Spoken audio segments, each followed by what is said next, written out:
I'm an officer in the Navy in our country, serving for the past 10 years. I, 31M, met my wife Jane, 31F, at the Naval Academy where we were both training. She was brilliant, dedicated, and passionate about serving our country.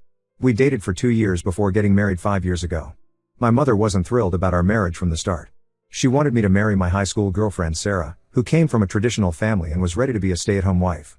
Jane joined the Navy 8 years ago and quickly distinguished herself. She graduated at the top of her class and was known for her leadership skills. Within a few years, she had earned her rank of lieutenant through hard work and dedication. Even my commanding officers praised her abilities. I was so proud of her achievements, but my mother always made snide comments about how Jane was too focused on her career and not enough on family. Last year, everything changed. During a routine training exercise, there was a catastrophic equipment failure. Jane was leading her team through a simulation when a cable snapped, causing severe injuries to her leg and back. I still remember getting that call and rushing to the hospital. The next few months were hell. Jane underwent multiple surgeries and intense physical therapy. She fought hard to recover, hoping to return to active duty. Throughout her recovery, my mother kept pushing her agenda. She would visit Jane in the hospital and make comments like maybe this is a blessing in disguise or now you can focus on giving deaf children. She even brought pamphlets about stay-at-home mom support groups. Jane was polite, but I could see how much these comments hurt her. 6 months ago, the medical board made their decision. Jane was declared unfit for active duty and was medically retired. It devastated her. She had lost not just her career but a huge part of her identity. The recovery process was mentally harder than the physical healing. She went from being an active, respected officer to suddenly having to redefine her whole life. Last week, my colleague Lieutenant Raj Kumar announced his wedding. We've served together for 3 years and he's getting married to his longtime girlfriend. The invitation arrived at our house addressed as Lieutenant and Mrs. Dev Maxey. When Jane saw it, she went completely silent. Then she pointed out that according to military protocol, it should have been Lieutenants Dev and Jane Maxey. In our country, retired military personnel retain their ranks. It's a matter of respect for their service.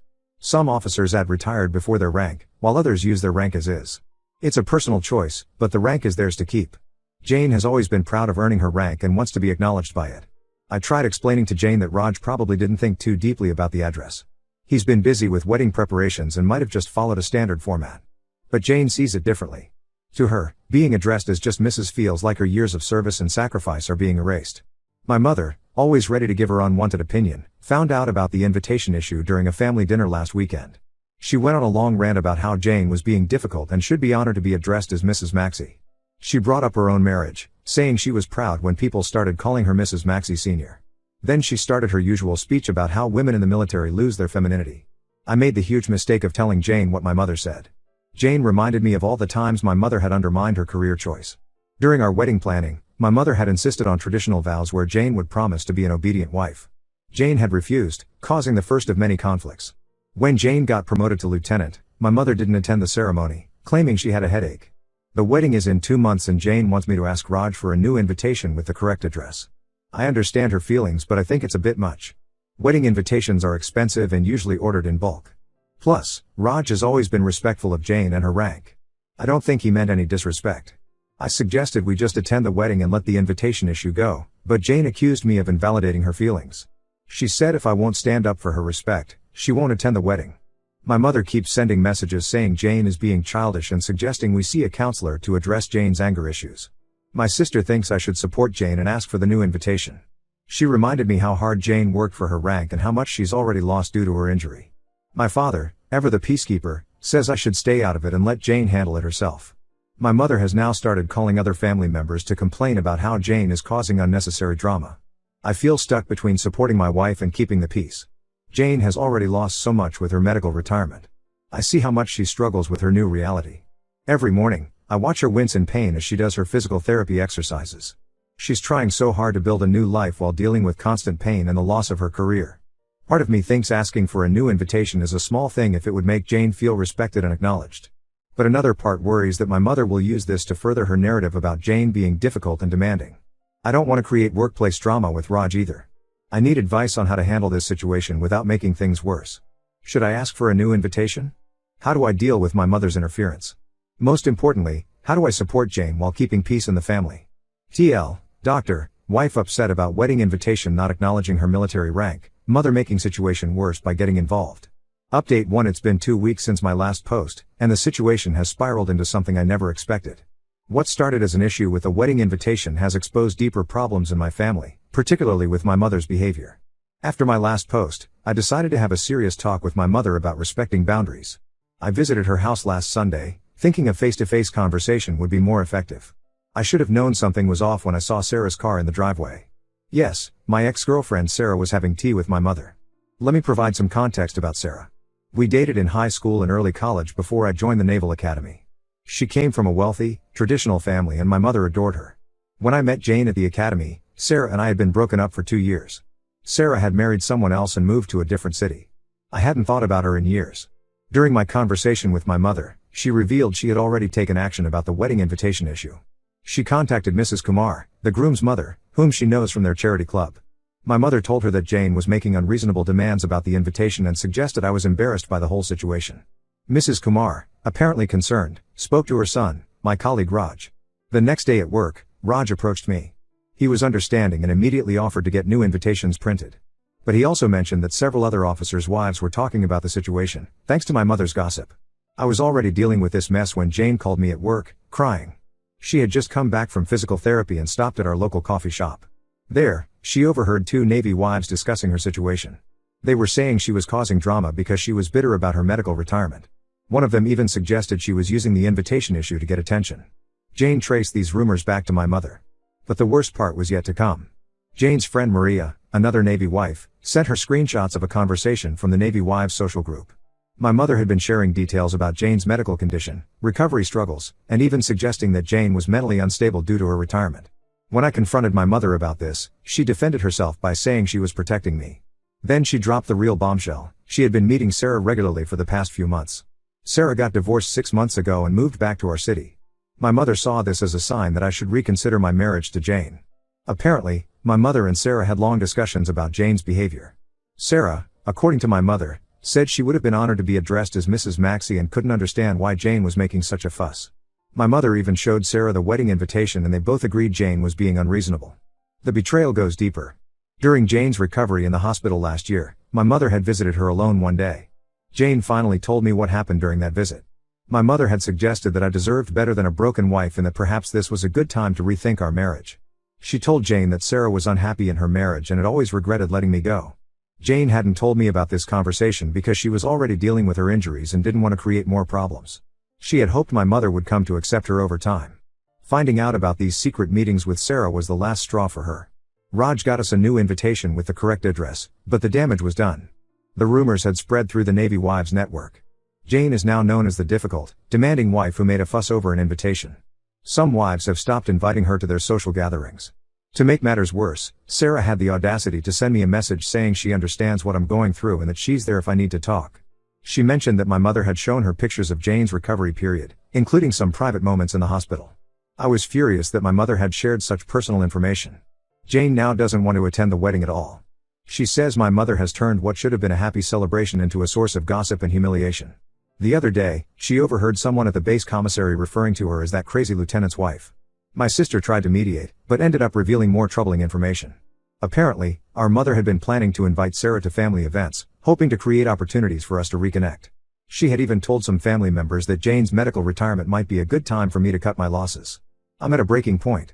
Jane is hurt, humiliated, and angry. My mother refuses to acknowledge any wrongdoing, insisting she's acting in my best interests. Sarah keeps trying to insert herself into the situation. And my colleagues and their wives are all watching this drama unfold. Jane has started seeing a counselor to deal with the emotional toll of all this, on top of her ongoing physical recovery. She's suggested we move to a different base after the wedding. Part of me thinks she's right, we both need a fresh start away from all this drama. I haven't decided how to handle my mother yet. Her actions have crossed so many lines. Not only did she disrespect my wife and our marriage, but she also shared private medical information and actively tried to humiliate Jane in our military community.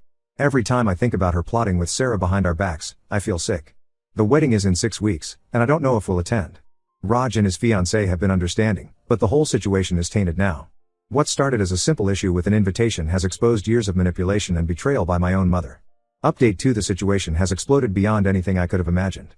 Last week, one of Jane's friends in the Navy Wives group sent her complete screenshots of a private group chat my mother had created. What I discovered made me physically sick. The group was titled Prayer Circle for Dev and Jane, but it was anything but prayerful. My mother had been sharing intimate details about Jane's medical condition, complete with photos from her hospital stay.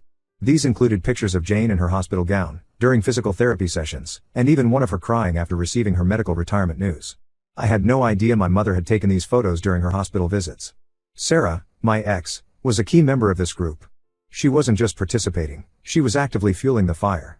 She shared stories about how different she would have handled things, constantly comparing herself to Jane. The worst part was when she claimed she had seen Jane shopping at the mall, carrying heavy bags, suggesting that Jane was exaggerating her injuries for attention. The group chat had over 20 members, including wives of senior officers.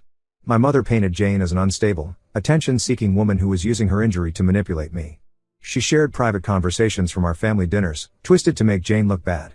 She even speculated that Jane's mental state was deteriorating and that she might be developing a personality disorder. The conversations went back months, predating the wedding invitation incident. They discussed everything from Jane's physical therapy appointments to our private arguments. My mother had been monitoring our lives through the neighbors and other Navy wives, creating a detailed narrative of our marriage problems. When I confronted my mother with the evidence, she tried to justify it by saying she was seeking support from other military families who understood our situation. But the chat logs showed a different story. She had been orchestrating a systematic campaign to discredit Jane in our military community. The most disturbing revelation came from an unexpected source. My sister finally broke down and told me the truth about our mother's obsession with my marriage. Apparently, our mother had once dreamed of joining the military herself. In her youth, she had applied to the military academy, but our grandfather forced her to withdraw her application. He believed women belonged at home, not in uniform. This explains so much about her behavior. She wasn't just projecting traditional values, she was projecting her own buried resentment. Seeing Jane succeed in the career she was denied had triggered something in her. Instead of supporting Jane, she chose to tear her down. I reported the unauthorized sharing of Jane's medical information to the base authorities. The investigation revealed that some of these photos had been taken in restricted areas of the military hospital, making it a serious breach of protocol. My mother had not only violated Jane's privacy but also military regulations. The fallout was immediate. Several officers' wives involved in the group chat faced disciplinary actions through their husbands' commands. Sarah was banned from entering the base. My mother's social standing in the military community, something she prided herself on, was completely destroyed. Raj, my colleague, has been surprisingly supportive through all this. He and his fiancée visited us at home to personally apologize for any part they played in this mess. They shared that my mother had approached them multiple times with concerned stories about Jane's mental state, trying to convince them to uninvite us from the wedding. The hardest part was dealing with the family divide this created. Some relatives sided with my mother, saying I was overreacting and that she was just trying to help. Others were horrified by her actions and have cut contact with her. My sister revealed that our mother had been showing these hospital photos at family gatherings when Jane wasn't present, using them to gain sympathy and paint herself as a concerned mother-in-law dealing with a difficult situation. I discovered that my mother had even started a separate chat with Sarah about helping Dev see the truth. They had been planning scenarios where Sarah could accidentally run into me at various places. Sarah's divorce wasn't as coincidental as it seemed. She had moved back to our city specifically because my mother convinced her there was hope for us. Jane is devastated but handling it with remarkable strength. She says this explains all the strange behavior she's encountered at military functions over the past months, the whispers, the odd looks, the sudden exclusions from social events. What she thought was just post-retirement adjustment was actually the result of my mother's calculated campaign against her. Update 3: It's been 3 months since my last update, and I feel it's time to share how things have settled. The wedding came and went, we didn't attend. Raj understood our decision, especially after everything that happened. He and his wife sent us a kind note after their honeymoon, saying they wish things had been different. The base investigation into the privacy breach concluded last month. Several of the wives involved in the group chat faced serious consequences. Their husbands' commands took the breach very seriously, especially since some of these women had access to sensitive military information through their positions in family support groups. They were removed from their volunteer positions and banned from certain base activities. Sarah tried to contact me one last time through a mutual friend. She sent a letter claiming she was manipulated by my mother and didn't understand the full situation. She wrote that she regretted her actions and hoped we could all move past this. I didn't respond. The letter went straight into the shredder. My mother's attempts at reconciliation have been persistent but manipulative. She tried to use my sister as a mediator, sending tearful messages about how she misses her son. Last week, she sent an apology letter, but it came with conditions. She wants us to understand that she acted out of love. She also wants us to forgive Sarah and suggested we all meet for dinner to clear the air. That letter joined Sarah's in the shredder. Some family members think I'm being too harsh. My aunt called last week, saying my mother is suffering and I should at least hear her out. They don't understand that this isn't just about the group chat or the wedding invitation. This is about years of undermining my wife, violating our privacy, and trying to destroy my marriage. Jane has shown incredible strength through all this. The base authorities not only addressed the privacy breach but also took steps to restore her reputation. The base commander's wife personally apologized to Jane and has been actively including her in military spouse events. Many of the wives who were in the group chat have sent individual apologies, admitting they were wrong to participate in my mother's campaign. We're moving forward with our lives. I've accepted a position at a different base across the country. It's a good career move for me, but more importantly, it's a fresh start for us. Jane is excited about the move. She's been in contact with the military spouse support group at the new base, and they've been welcoming. I've maintained complete no contact with my mother and blocked her on everything. I returned all the photos and mementos she tried to send through relatives. My sister understands my decision, though she maintains her own relationship with our mother. I don't hold that against her, she has to make her own choices. Looking back, the wedding invitation was just the trigger that exposed years of toxic behavior. My mother's obsession with controlling my life, her resentment towards Jane's military career, and her manipulation of our social circle, it was all there, waiting to explode. Some people have suggested family counseling with my mother. I'm not interested. Some bridges, once burned, should stay burned. Jane and I are focused on building our new life together. She's started a support group for medically retired service members, turning her experience into something positive. This will be my final update. We're moving next month, and I want to leave this chapter of our lives behind us. If there's one thing I've learned, it's that sometimes the people who claim to have your best interests at heart are the ones you need to guard against the most.